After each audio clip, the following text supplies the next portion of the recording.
എൻ്റെ സ്ഥിതിക്കൊരു പണി കിട്ടി, മൊത്തം പണിയാണ് കിട്ടിയിരിക്കുന്നത്. വണ്ടി ഒന്ന് പറ്റിയ വണ്ടി നല്ലപോലെ പണി കിട്ടി. വണ്ടിയിൽ ഞാൻ ചെയ്ത എല്ലാ ആൾട്രേഷൻ വർക്ക്സും ഇപ്പോൾ വണ്ടിയിൽ സൈലൻ്റ് വെക്കലാണ്. ഒരു അഗ്രസീവ് ടീമിലാണ് ഞാൻ വണ്ടി ഇറക്കിയിട്ടുണ്ട്.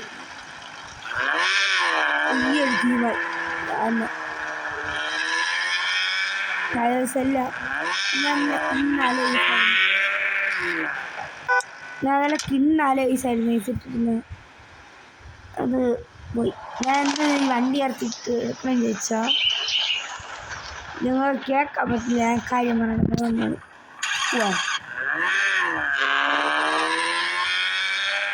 അവസാനമാണ് ഈ സമയം നമ്മൾ എത്തി.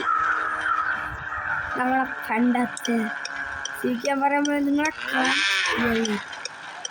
ഇങ്ങനെ നല്ലായിരുന്നു. ഇവിടെ ഈ കുത്തിറക്കോടെ എൻ്റെ ബിയ്യമൊന്നും കയറില്ല. ശിവനൊക്കെ സുഖമായിട്ടായിരുന്നു നേരത്തെ കയറിയത്. ഏറായിരുന്നു സസ്പെൻഷൻ. നേരെ നമ്മളിനി പണിയായിരിക്കും. അപ്ഡേറ്റ്സ് ഒന്നും വരില്ല. പാട്ടായിട്ടൊന്നും ഇതിൽ ഒറ്റ ഇടാക്കാൻ വേണ്ടി നിങ്ങൾ അപ്പം കണ്ടാവുകയാണ്. ടയേഴ്സൊക്കെ നമ്മൾ പുതിയതാണ് ഈ എടുത്തിട്ടില്ല. പുതിയ സാധനം ഇഷ്ടമുണ്ട്. ടയേഴ്സാണെങ്കിൽ ഇട്ടിട്ടുള്ളത് നമ്മുടെ വണ്ടിയെല്ലാവരും പോയി. എംവിഡിക്കാരുടെ മുമ്പിൽ എനിക്ക് ഷൈനിങ് ചെയ്യേണ്ട രീതിയിലാണ് വണ്ടി ഇറക്കും.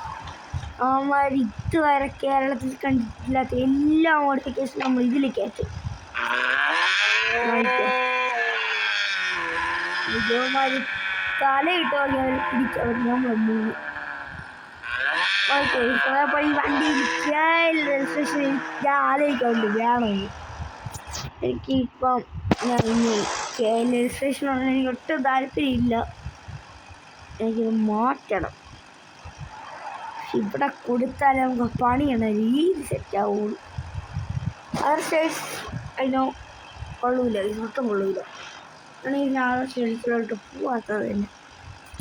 സ്റ്റേജ് ഉണ്ടെന്ന് പറഞ്ഞിട്ടുണ്ടെങ്കിൽ മോഡിഫിക്കേഷൻ ഉള്ളിൽ ചെയ്തെടുക്കണം. ആട്ടോഫൈലോട്ട് നോക്കാൻ പോവാണ്. നേരെ അടുത്ത പാർട്ട് വരുന്നതായിരിക്കും. പാർട്ടെന്ന് പറയാൻ പറ്റില്ല, ഫുൾ വീഡിയോ വണ്ടി അങ്ങ് ഇറക്കണ വീഡിയോ ആയിരിക്കും വരുന്നത്. അപ്പം പാർട്ട് 2 കമ്മിങ് സൂൺ. അത് കഴിഞ്ഞാൽ വേറൊരു വണ്ടിയും കൂടി നമ്മളാക്കിയിട്ടുണ്ട്, അതൊന്ന് പറയണമായിരിക്കും ഗൈസ്. അപ്പം ബൈ ബൈ.